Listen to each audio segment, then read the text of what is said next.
നാമം ജപായനം പുണ്യം നിരുപമദീപാങ്കുരം പോലെ സ്വരശ്രുതിലയവരമതുലം ദീവാങ്കണം മോക്ഷസംഗീതസാരം നീളും വഴിത്താരയിൽ ജീവതാരം മന്ത്രാലാപം മായാവിൻ നിൻ പ്രസാദം.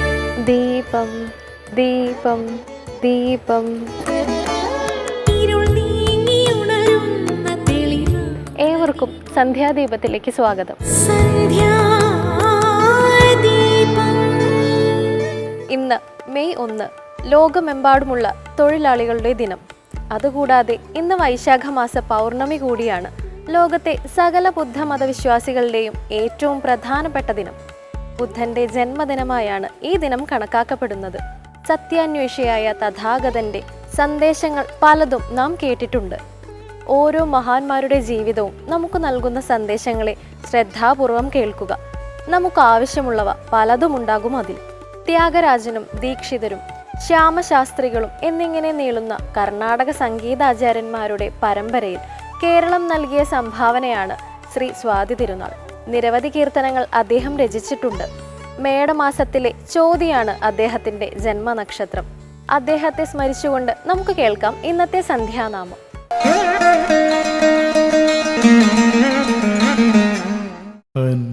അന്നപൂർണേ വിശാലാക്ഷി അന്നപൂർണേ വിശാലാക്ഷി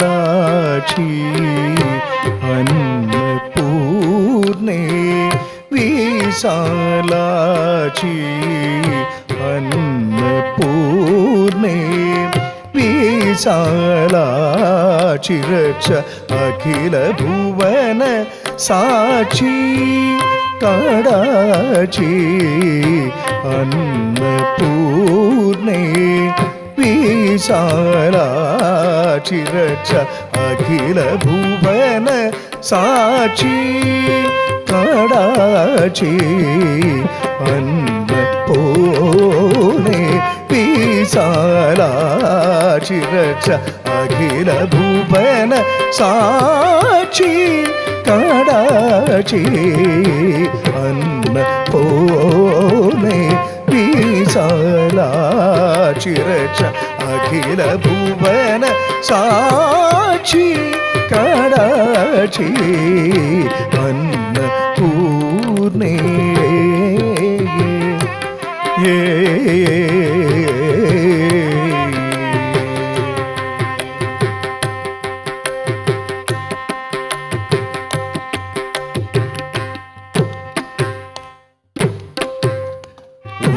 ഉന്നതഗർത്ത തീരവികാരിണി ഉന്നതഗർത്ത തീരവികാരിണി ഉന്നതഗർത്ത തീരവികാരിണി ഉന്നതഗർത്ത തീരവികാരിണി ഓംകാരിണി ദുരിതാദിനിവാസിനി ഉന്നതഗർത്ത തീരവികാരിണി ഓംകാരിണി ദുരിതാദിനിവാസിനി പന്നകാഭരണരാക്കി പുരാണി പന്നകാഭരണരാക്കി പുരാണി പരമേശ്വരി വിശ്വേശ്വരി ആശ്വരി അന്നപൂർണേ പന്നകാഭരണരാക്കി പുരാണി പരമേശ്വരി വിശ്വേശ്വരി ആശ്വരി അന്നപൂർണേ വിശാലാക്ഷി രക്ഷ അഖില ഭുവന സാക്ഷി കാടാക്ഷി അന്നപൂർണേ പായസാന പൂരിതമായിക്കാൻ പായസാന പൂരിതമായിക്കാൻ പാത്ര ഹേമ ദവിവൃത കരേ കായജാതിരക്ഷണ നിപുണത രേ കായജാതി രക്ഷണ നിപുണത രേ കാഞ്ചനമയ ഭൂഷണാമര തരേ കായജാതിരക്ഷണ നിപുണത രേ കാഞ്ചനമയ ഭൂഷണാമര തരേ തോയജാസനാധിസേവിത പരേ തോയജാസനാധിസേവിത പരേ ತುಂಬುರು ನಾರದಾದಿನುತ ಪರೆ ತೋಯಜಾಸನಾಧಿಸೇವಿತ ಪರೆ ತುಂಬುರು ನಾರದ ದಿನುತ ಪರೆ ತ್ರಯಾತೀತ ಮೋಕ್ಷ ಪ್ರದ ಚತುರೆ ತ್ರಿಪದ ಶೋಭಿತ ಗುರು ಗುಗ ಸಾದರೆ ಅನ್ನಪೂರ್ಣೆ ತೋಯಜಾಸನಾಧಿಸೇವಿತ ಪರೆ ತುಂಬುರು ನಾರದಾದಿನುತ ಪರೆ ತ್ರಯಾತೀತ ಮೋಕ್ಷ ಪ್ರದ ಚತುರೆ ತ್ರಿಪದ ಶೋಭಿತ ಗುರು ಗುಗ ಸಾದರೆ ಅನ್ನಪೂರ್ಣೆ ವಿಶಾಲಾಕ್ಷಿರಚ ಅಖಿಲ ಭುವನ ಸಾಕ್ಷಿ ಕಡಾಚಿ ಅನ್ನಪೂರ್ಣೆ വിശാലാക്ഷി അഖില ഭുവന സാക്ഷി.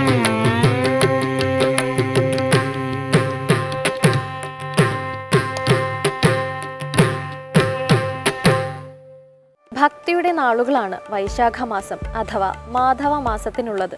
മാധവ മാസം എന്ന പേരു തന്നെ കൃഷ്ണനുമായി ബന്ധപ്പെട്ടിരിക്കുന്നു.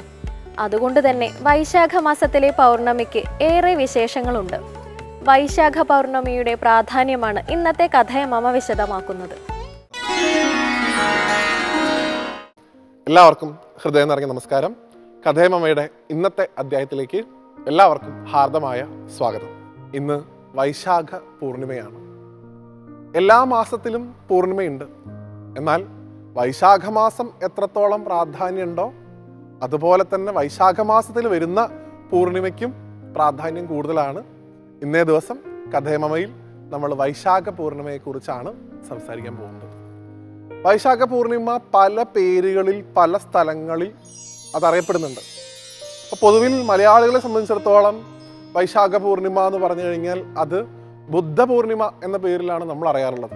നമ്മുടെ അയൽപ്പക്കത്തുള്ള സംസ്ഥാനമായിട്ടുള്ള തമിഴ്നാടിനെ സംബന്ധിച്ചിടത്തോളം വൈശാഖ പൂർണിമയെ അവരാരാധിക്കുന്നത് ചിത്രാ പൗർണമി എന്ന പേരിലാണ്. ഇതിൻ്റെയൊക്കെ പ്രധാനപ്പെട്ട കാരണം എല്ലാ മാസത്തിലും പൗർണമി 15-ാം ദിവസം വരുമെങ്കിലും പൂർണ്ണചന്ദ്രൻ വരുന്ന ദിവസം ശുക്ലപക്ഷത്തിൽ 15-ാം ദിവസം അന്നേ ദിവസം ഈശ്വരാരാധനയ്ക്കായിട്ട് തിരഞ്ഞെടുക്കുക എന്നുള്ളത് ഭാരതീയ പാരമ്പര്യത്തിലുള്ളതാണ്. അന്നേ ദിവസം സാധിക്കുന്ന വ്രതങ്ങളെടുത്ത് പൂജകൾ നടത്തി ഭഗവാനെ ആരാധിക്കുക എന്നുള്ളത് നമ്മുടെ പാരമ്പര്യമാണ്. വൈശാഖ മാസം ആയതുകൊണ്ട് ലക്ഷ്മി സമേതനായിട്ടുള്ള നാരായണനെ വൈശാഖ പൂർണിമ ദിവസം ആരാധിക്കുന്നത് വളരെയധികം ശ്രേയസ്കരാണ്. 2 കാര്യങ്ങളാണ് ഈ വ്രതത്തിൻ്റെ ഒരു ഫലസിദ്ധിയായിട്ട് പറയുന്നത്. ഒന്ന്, വൈശാഖ പൂർണിമ വ്രതം എടുക്കുന്ന ആളുകൾക്ക് ഭഗവാൻ ലക്ഷ്മി നാരായണൻ്റെ പ്രീതി ഉണ്ടാവും, സമ്പത്തും ആരോഗ്യമൊക്കെ കൊടുത്ത് ഭഗവാൻ അനുഗ്രഹിക്കും എന്നാണ്. രണ്ടാമത്തെ ഒരു കാര്യമായിട്ട് പല മഹാത്മാക്കളും അനുസ്മരിക്കുന്നത് യമധർമ്മനെ കൂടി പ്രസാദിപ്പിക്കാൻ വൈശാഖ പൂർണിമ വ്രതം ആചരിച്ചാൽ മതി എന്നാണ്. നമുക്കെല്ലാവർക്കും ഉള്ളൊരു ഭയമാണ് നരകഭയം അല്ലെങ്കിൽ യമഭയം. ഈ മരണശേഷം നമുക്കുണ്ടാവുന്ന ജീവിതാനുഭവങ്ങളെ കുറിച്ചിട്ടുള്ള ഭയം പല ആളുകൾക്കും ഉണ്ട്. ആ ഭയം മാറാൻ ഏറ്റവും നല്ലതാണത്രേ വൈശാഖ മാസത്തിലെ പൂർണിമ ദിവസം വ്രതം ആചരിക്കുക. അത് ധർമ്മരാജൻ്റെ, അതായത് യമരാജൻ്റെ പ്രീതി കൂടി ഉണ്ടാക്കി തരും എന്നാണ് പറയുക. രണ്ടാമത്തെ ഒരു കാര്യം, ഇന്നേ ദിവസമാണത്രേ ഭഗവാൻ കൃഷ്ണൻ തൻ്റെ ഏറ്റവും അടുത്ത സുഹൃത്തായിട്ടുള്ള സുദാമാവിന്, കുചേലൻ എന്ന് നമ്മൾ വിളിക്കുന്ന അദ്ദേഹത്തിന് ഈ സമ്പത്തൊക്കെ കൊടുത്തു ഭഗവാൻ.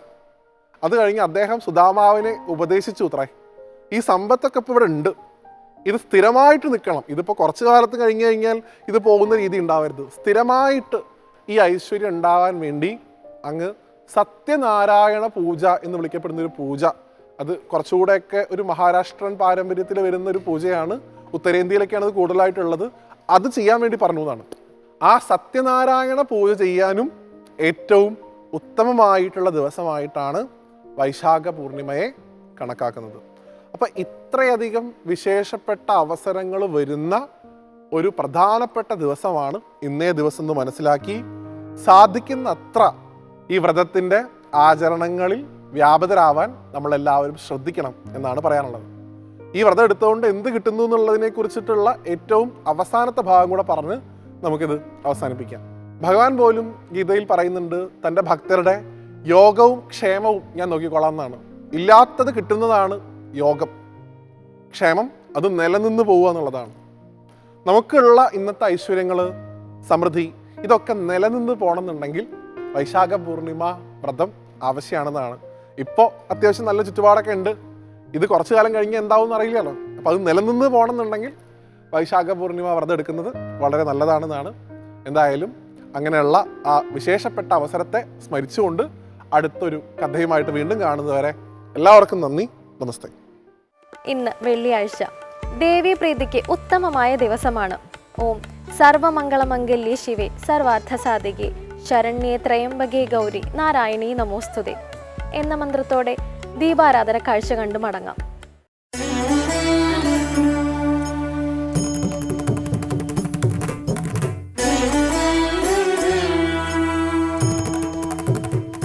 ഇത് പനംകുറിശി ഭഗവതി ക്ഷേത്രം. ശത്രു സംഹാരമൂർത്തിയും ഭക്തരക്ഷകയുമായ സാക്ഷാൽ ഭഗവതി ഇവിടെ ഭക്തർക്ക് എല്ലാവിധ അനുഗ്രഹങ്ങളും നൽകി കുടികൊള്ളുന്നു.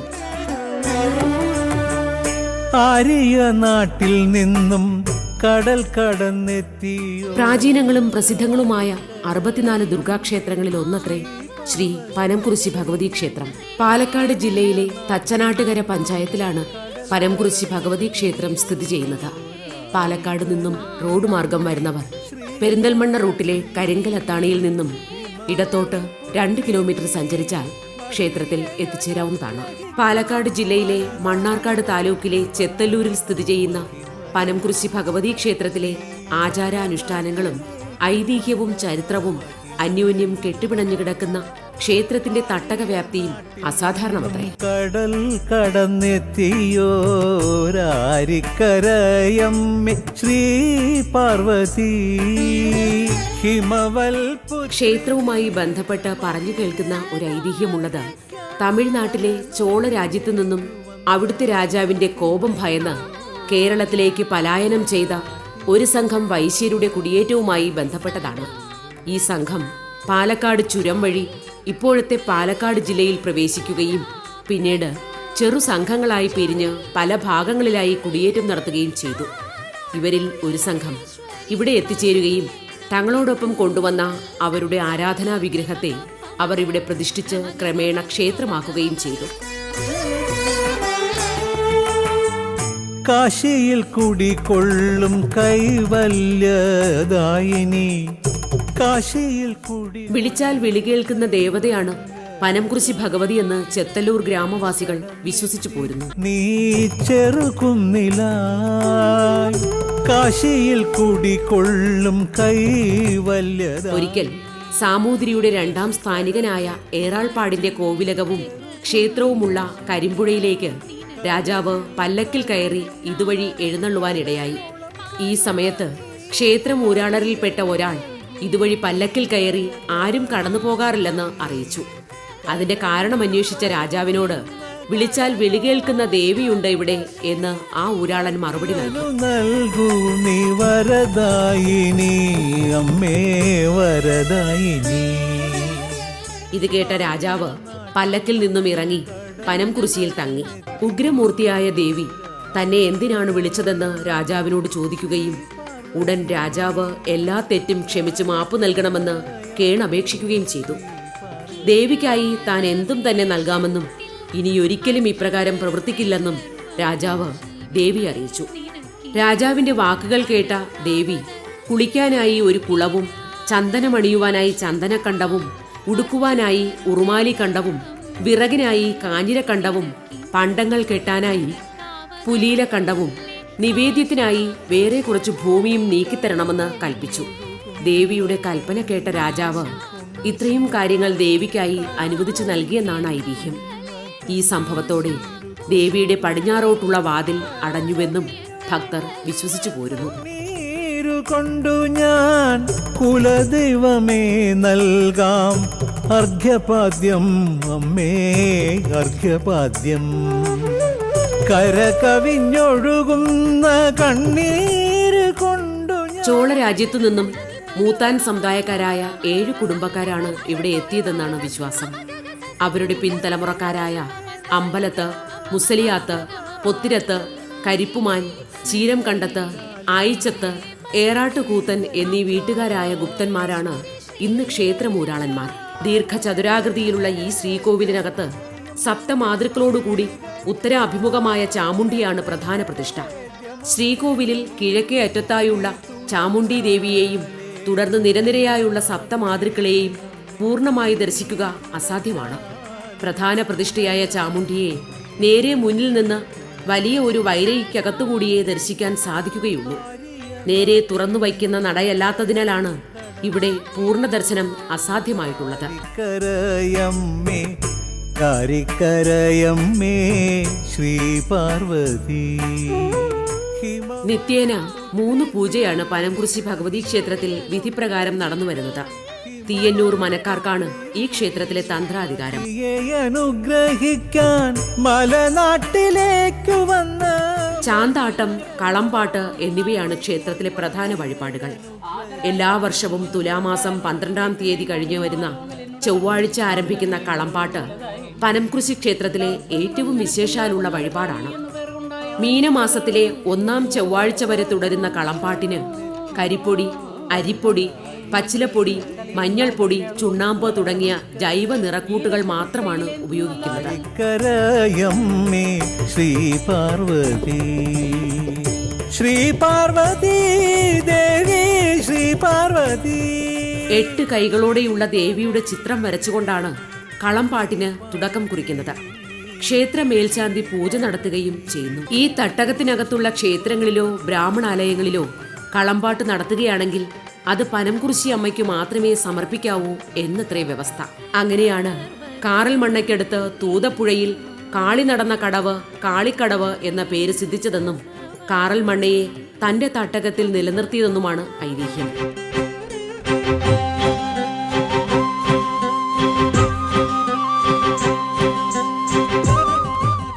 പനംകുറിശി ഭഗവതി ക്ഷേത്രത്തിന്റെ പടിഞ്ഞാറു ഭാഗത്തായി സ്ഥിതി ചെയ്തു വരുന്ന ശിവശൈലേശ്വര ക്ഷേത്രം പനംകുറിശി ക്ഷേത്രത്തെക്കാൾ പഴക്കമുള്ളതാണെന്നാണ് വിശ്വാസം. ഇപ്പോൾ പനംകുറിശി ക്ഷേത്രത്തിന്റെ കീഴേടമായി അറിയപ്പെടുന്ന ഈ ക്ഷേത്രത്തിലാണ് ആദ്യം ദർശനം നടത്തേണ്ടത് എന്നാണ് വിശ്വാസം. ശ്രീപദം കുമ്പിടുന്നേ.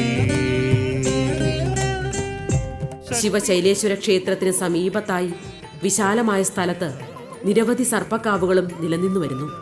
ഇന്ന് വിവിധ കുടുംബക്കാരുടെ നിയന്ത്രണത്തിലാണ് ഒരു പ്രദേശമാകെ വ്യാപിച്ചു കിടക്കുന്ന ഈ സർപ്പക്കാവുകൾ.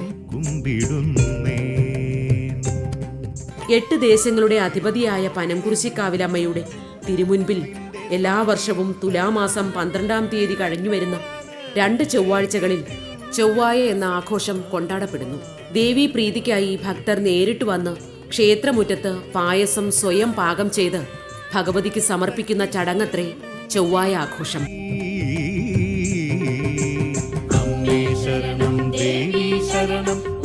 മുഖ്യദേവതയായ ഭഗവതിക്ക് പുറമെ നാലമ്പലത്തിനുള്ളിൽ വടക്ക് കിഴക്ക് മൂലയിലായി നാഗങ്ങളും തെക്കു പടിഞ്ഞാറേ മൂലയിൽ ഗണപതിയും നാലമ്പലത്തിന് പുറത്ത് ബലിക്കൽപുരയുടെ കിഴക്കേ ഓരം ചേർന്ന് ക്ഷേത്രപാലകനും വടക്കു പടിഞ്ഞാറേ മൂലയിൽ അയ്യപ്പനും ഉപദേവന്മാരായി ഇവിടെ കുടികൊള്ളുന്നു. മീനമാസത്തിലെ മകയിരം നക്ഷത്രത്തിൽ നടത്തിവരുന്ന പൂരം പുറപ്പാടാണ് പനംകുറിശി ഭഗവതി ക്ഷേത്രത്തിലെ പ്രധാന വിശേഷ അവസരം. ശ്രീ പനംകുറിശി ഭഗവതി ക്ഷേത്രത്തിലെ പൂരം പടഹാദി ചടങ്ങുകളോടെ പുറപ്പാടും 3-ാം പൂരം രാത്രി കൊടിയേറ്റത്തോടെ ധ്വജാതി മുറിയിലുമായി താന്ത്രിക ചടങ്ങുകൾ നടക്കുന്നു. മീനമാസത്തിലെ മകയിരം വാരപക്ഷത്തിൽ പുറപ്പാടും 7-ാം നാൾ പൂരവും കൊണ്ടാടപ്പെടുന്നു. ദിവസേന ഒരു നേരം ക്ഷേത്രക്കുളത്തിൽ ആറാട്ടും 8-ാം ദിവസം പുഴയിലുമാണ് ആറാട്ട്. തോണിക്കൊരു തുഴയാകേണമേ. പനംകുറിശി അമ്മയുടെ പുഴയ്ക്കാറാട്ട് പൂരത്തിന്റെ സമാപന ദിവസമായ 8-ാം ദിവസം രാത്രിയിലും പനംകുറിശി ഭഗവതിയുടെ സഹോദരിയായ മാങ്കോട്ടമ്മയുടേത് പൂരത്തിന്റെ സമാപനത്തിന് തലേന്ന് രാത്രിയുമാണ്. രണ്ടും തൂതപ്പുഴയിൽ മേലെയും താഴെയും കടവുകളിലാണ് നടക്കുക. ആ ദിവസം പനംകുരിശി ഭഗവതിയും സഹോദരിയായ മാങ്ങോട് ഭഗവതിയും അന്യോന്യം വിളക്ക് കണ്ട് പിരിയുന്നു എന്നാണ് സങ്കല്പം. പുഴയ്ക്കൽ ആറാട്ടിനു ശേഷം തിരിച്ചെഴുന്നള്ളുന്ന ദേവി 21 പ്രദക്ഷിണം കഴിഞ്ഞ് അകത്ത് കയറി 25 കലശമടി അത്താഴ പൂജയ്ക്ക് ശേഷം ശ്രീഭൂതബലി കഴിഞ്ഞ് കൊടിയിറക്കുന്നതോടെ പൂരത്തിന് സമാപ്തിയാകുന്നു.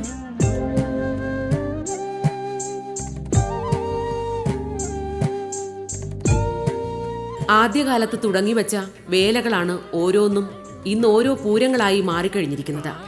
കിഴക്കൻ പൂരത്തിന് ചെത്തല്ലൂർ ശ്രീകൃഷ്ണ ക്ഷേത്രം, തൃപ്പുലിക്കൽ ക്ഷേത്രം, കുറ്റാനശ്ശേരി, ശ്രീകൃഷ്ണപുരം, മണ്ണാറത്തറ, മാമ്പ്ര, ആറാട്ടുകടവ് തുടങ്ങിയ സ്ഥലങ്ങളിൽ നിന്നുമുള്ള ചെറുപൂരങ്ങൾ അണിനിരക്കുമ്പോൾ തെക്ക് രാമൻ തൃക്കോവിൽ ക്ഷേത്രം, പാലക്കട അയ്യപ്പൻ പാറ, എടമന ഭാഗം എന്നിവിടങ്ങളിലെയും ആലിക്കൽ തുടങ്ങിയവയും ചേർന്ന തെക്കൻ പൂരവും വടക്കൻ പൂരവും പടിഞ്ഞാറൻ പൂരവും എല്ലാം കൂടി ക്ഷേത്ര സന്നിധിയിലെത്തി ദർശനത്തിനു ശേഷം പൂരപ്പറമ്പിൽ സംഗമിക്കുന്നു. ഭഗവതിയുടെ എഴുന്നള്ളിപ്പ് ശിവക്ഷേത്രത്തിലേക്ക് വരുന്ന വഴി പൂരങ്ങളുടെ സംഗമം വീക്ഷിച്ച് ദേവി നീങ്ങുന്നതോടെ ദേശപൂരങ്ങൾ പിരിഞ്ഞു പോകുന്നു. ശക്തിസ്വരൂപിണി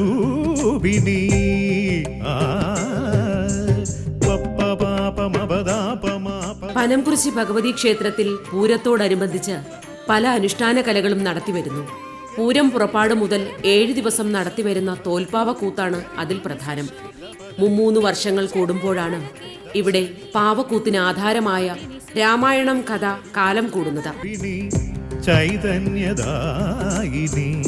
നിൻപദം തേടി വന്നേ. രാമരാവണ യുദ്ധം നേരിട്ട് കാണുവാൻ സാധിക്കാതെ വന്നപ്പോൾ ദേവിക്ക് അച്ഛൻ ശ്രീ പരമേശ്വരൻ ആ കഥ തോൽപ്പാവക്കൂത്ത് രൂപത്തിൽ അവതരിപ്പിക്കുകയാണ് തോൽപ്പാവക്കൂത്ത് വഴിപാടായി നടത്തുന്നതിന് പിന്നിലുള്ള ഐതിഹ്യം. പൂരം പുറപ്പെട്ട് ദേവി ആറാട്ട് കഴിഞ്ഞു വന്ന് പ്രദക്ഷിണം കഴിഞ്ഞ് അകത്തേക്ക് എഴുന്നള്ളിയ ശേഷം ശ്രീലകത്ത് നിന്നും മേൽശാന്തി തെളിയിച്ചു നൽകുന്ന കുത്തുവിളക്കും പ്രസാദവും കച്ചയോടൊപ്പം ക്ഷേത്രമൂരാളർ ദേശത്തു പണിക്കർക്ക് തിരുമുൻപിൽ കൊടിമരപ്പുറത്തു വച്ച് ഭഗവതിയെ സാക്ഷിയാക്കി നൽകുന്നു. പണിക്കരിത് ഏറ്റുവാങ്ങി കൂത്തുമാടത്തിലെ ചടങ്ങുകൾ നിർവഹിച്ച ശേഷം ക്ഷേത്രത്തിന്റെ പടിഞ്ഞാറേ നടയിലെത്തി തായമ്പക കൊട്ടി വാദ്യസമേതം കൂത്തുമാടത്തിലെത്തി തമിഴ് ഭാഷയിൽ കഥാകഥനം ആരംഭിക്കുന്നു. ഈ സമയം ക്ഷേത്രത്തിലെ നാലമ്പലത്തിനോട് ചേർന്നുള്ള മാളികത്തറയിൽ കൂത്തു കാണുന്നതിന് ഭഗവതി ഉപവിഷ്ടയാകും എന്നാണ് വിശ്വാസം.